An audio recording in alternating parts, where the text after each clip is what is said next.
ठरलं तर मग या मालिकेच्या येणाऱ्या भागामध्ये एक जबरदस्त ट्विस्ट आपण आता पाहणार आहोत।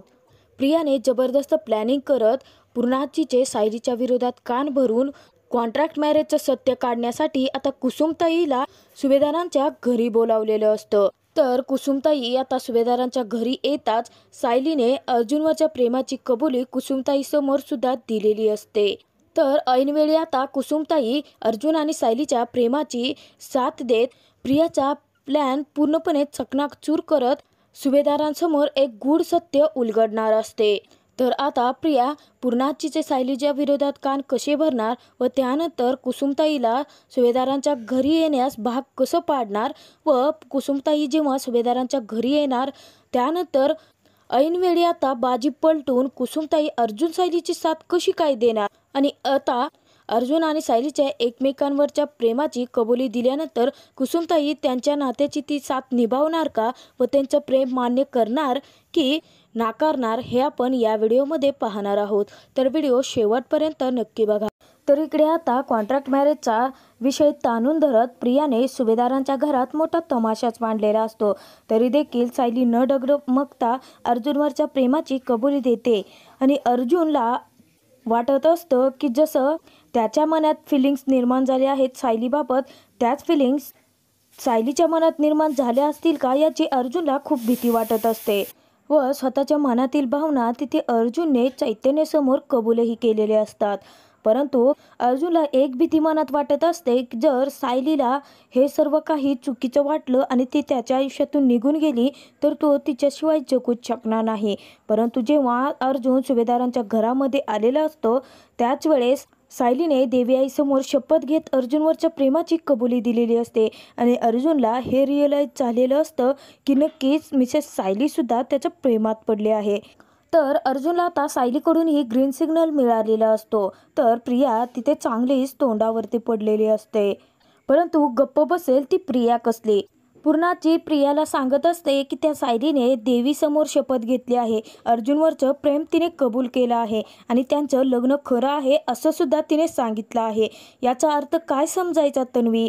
अगं ती मुलगी खरोखरच बोलत आहे, नाहीतर उगाचच ती देवीची शपथ का घेईल? तेव्हा आता प्रिया म्हणते की पूर्णाजी तुला माहीत नाही, सायली स्वतःचं म्हणणं खरं करण्यासाठी आणि स्वतःला काय हवं ते करण्यासाठी असं खोट्या शब्दासुद्धा घेऊ शकते। अगं तिने मधुभाऊंपासून सुद्धा तिचं आणि अर्जुनचं कॉन्ट्रॅक्ट मॅरेजचं सत्य लपवलं आहे। ती मधुभाऊंसारख्या माणसांची सुद्धा फसवणूक करतोय आहे। ती तर मधुभाऊंना स्वतःचे वडील मानत होती ना, मग वडिलांपासून असं कोणी सत्य लपवून खोटारडेपणा करतं का, त्यांची फसवणूक करतं का? हे सर्व काही प्रिया स्वतःच्या तोंडून बोलत असते। जी प्रिया खोटी तन्वी बनवून सर्वांना फसवत असते तीच प्रिया आता पूर्णाजीला सायली कशी आहे, सायली किती दोषी आहे असं खोटं नाटक रचून पूर्णाजीच्या मनात विष पेरत असते। तर प्रियाला अस्मिता म्हणते परंतु तन्वी आता आपण काय करणार आहोत? त्या सायलीने कबूल तरी केलं आहे ना की तिचं अर्जुनवर मनापासून प्रेम आहे।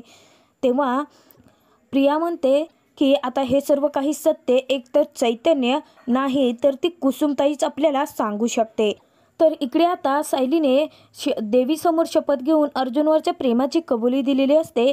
त्यानंतर अर्जुन खूप खुश असतो आणि अर्जुन लगेच चैतन्यला फोन करतो आणि जो काही प्रसंग जे काही घडलेलं असतं सुभेदारांच्या घरामध्ये ते सर्व काही चैतन्यला सांगतो।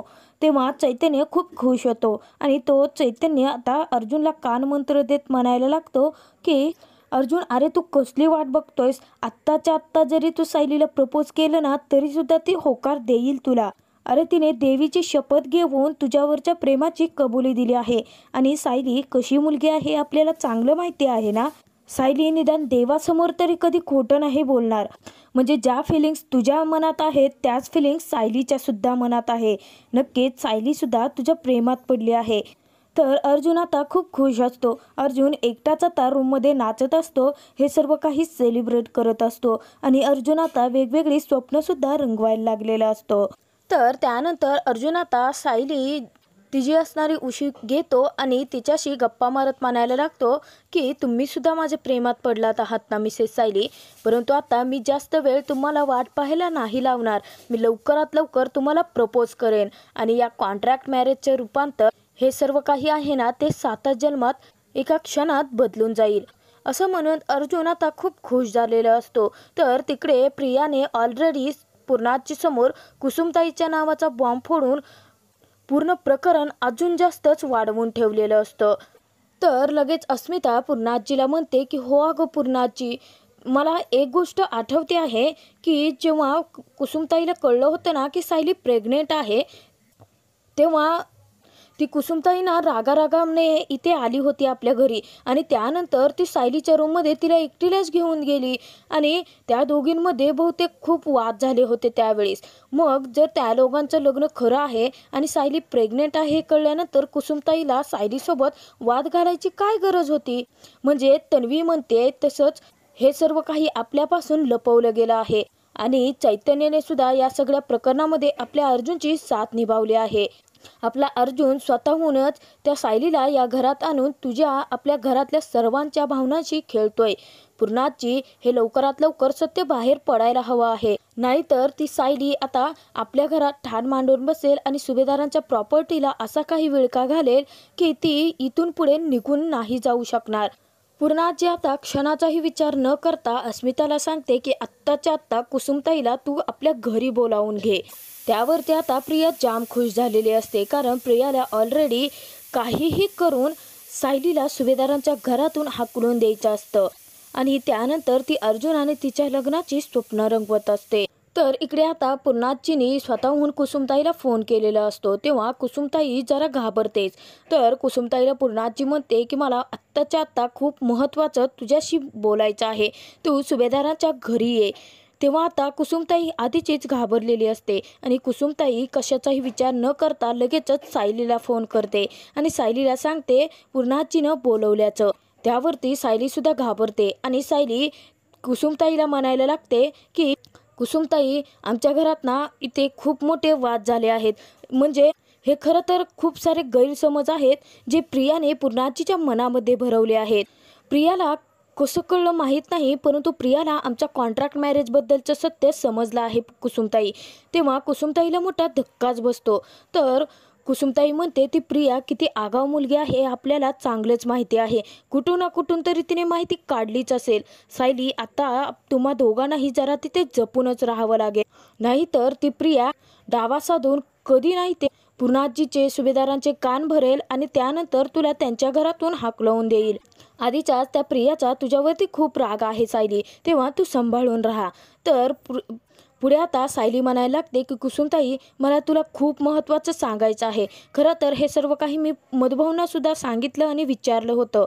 मला असं वाटतं की मधुभाऊंच्या नंतर तूच एक माझी अशी मैत्रीण आहे की जिला मी सर्व काही माझ्या मनातील सांगू शकते. तेव्हा आता कुसुमताई म्हणते की तुला जे बोलायचं असेल ते बोल सायली, आणि मी आता सुभेदारांच्या घरीच येते. तेव्हा सायली म्हणते त्याआधी मला तुला काहीतरी सांगायचं आहे. तर आता घडलेला सर्व प्रसंग ती कुसुमताईला सांगते. तेव्हा कुसुमताईला मोठा धक्काच बसतो आणि कुसुमताई म्हणते, अगं पण सायली, तू देवीसमोर त्या अर्जुनवरच्या प्रेमाची कबुली दिलीस आणि तुमचं लग्न खरं आहे असं का सांगितलंस? तर तिथे आता सायली खूप मोठा बॉम्ब फोडत म्हणायला लागते की कुसुमताई, मी अर्जुन सरांच्या प्रेमात पडले. म्हणजे ही गोष्ट मला मधुभाऊंकडून समजली. मी हे सर्व काही कोड्यातच त्यांना विचारलं होतं, परंतु त्यांनी माझ्या प्रश्नाचं उत्तर दिलं. आणि तसंही आमचं लग्न विधिवत देवब्राह्मणाच्या साक्षीनेच मंदिरामध्ये झालं होतं ना, ते अगदी खरं लग्न असल्यासारखं झालं होतं, म्हणून मी देवीसमोर तशी शपथ घेतली. तेव्हा आता कुसुमताई खूप चिडलेली असते आणि कुसुमताई सायलीला म्हणते, तू काय करून ठेवला आहेस, तुला तरी कळतं आहे का सायली? त्यानंतर कुसुमताई फोन रागानेच ठेवते आणि सुभेदारांच्या घरी येते. तर इकडे आता सायलीची धाकधूक खूपच वाढलेली असते आणि सायलीला वाटत असतं की आता चिडलेली कुसुमताई नक्कीच सुभेदारांच्या घरात येईल आणि खूप मोठं वादळ घेऊन येईल. जर कुसुमताईने स्वतःहूनच कॉन्ट्रॅक्ट मॅरेजबद्दलचं सांगितलं ना, तर इथे एक क्षणही मला राहता नाही येणार आणि मधुभाऊंना सोडवणं तर खूप दूरच. सायलीची आधीच खूप घाबरगुंडी उडालेली असते. जेव्हा कुसुमताई पूर्णाजीकडे जाते तेव्हा पूर्णाजी तिला घेऊन बाहेर येते आणि त्यानंतर पूर्णाजी कुसुमताईला म्हणते की या सगळ्यांची माहिती तुम्हाला असेलच. मला जे काही कळलं आहे त्यानुसार मी तुला प्रश्न विचारते की अर्जुन आणि सायलीचं लग्न खरं आहे का, की त्यांनी सोयीसाठी केलेले कॉन्ट्रॅक्ट आहे? माझ्या घरात जर हे असं काही घडलं असेल तर मी ते स्वीकारणार नाही. त्यावरती आता कुसुमताई म्हणायला लागते की हो, अर्जुन आणि सायलीचं लग्न खरं आहे. देवा ब्राह्मणाच्या साक्षीने त्यांनी लग्न केलं आहे आणि त्यांच्या दोघांचं प्रेमही खरं आहे. कुसुमताईने अचानकपणे स्वतःची बाजू वळवल्याने तिथे अर्जुन आणि सायलीने सुटकेचा श्वास सोडलेला असतो. कारण त्या दोघांना खूप भीती वाटत असते की जर कुसुमताईने सर्व काही सत्य सांगितलं तर सुभेदार एका क्षणासाठीही सायलीला घरात नाही राहू देणार आणि त्यानंतर अर्जुनला मान खाली घालून निमूटपणे त्या तन्वीशी लग्न करावं लागेल. परंतु कुसुमताईने एका क्षणात अशी काही बाजी फिरवलेली असते की ज्यामुळे अर्जुन सायली खूप खुश झालेले असतात. तर कुसुमताई म्हणते की त्यांच्या लग्नाची आणि त्यांच्या प्रेमाची एकमेव साक्षीदार आहे मी. सायलीने सर्व काही मला आधीच सांगितलं होतं. म्हणजे सायली प्रत्येक गोष्ट माझ्यासोबत शेअर करत होती. तिथे आता कुसुमताईने ऐनवेळी अर्जुन आणि सायलीची बाजू घेऊन परत एकदा प्रियाचा फुसका पार केलेला असतो. परंतु त्याच नंतर कुसुमताई जेव्हा सायलीला बाहेर घेऊन येते तेव्हा म्हणते की ज्या अर्जुनवरती तुझं जे प्रेम आहे ना त्या विषयाबाबत आपण माझ्या घरी जाऊन बोलूयात. तेव्हा एक दिवस काढून तुला माझ्या घरी यावं लागेल सायली. तर आता अर्जुन आणि सायलीचे एकमेकांवरचं असलेलं ते प्रेम कुसुमताई मान्य करेल का हे आपण येणाऱ्या भागातच पाहणार.